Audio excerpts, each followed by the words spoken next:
কথা বলছেন এখন গাউসুল আজম রেলওয়ে শাহী জামে মসজিদের খতিব আমাদের প্রিয় ভাই সৈয়দ মোহাম্মদ হাসান আল হাজারি।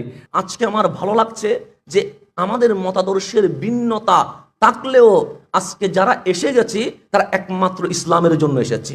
আমাদের ভালোবাসা সবই যেন হয় মহান রবের জন্য, রাগ খুব ঘৃণা গুলো তাও যেন হয় মহান রবের জন্য।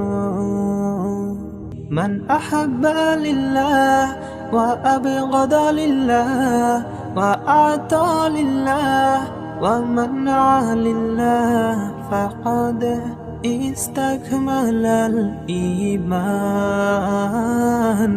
মান আহাব্বা লিল্লাহ ওয়া আবগাদা লিল্লাহ।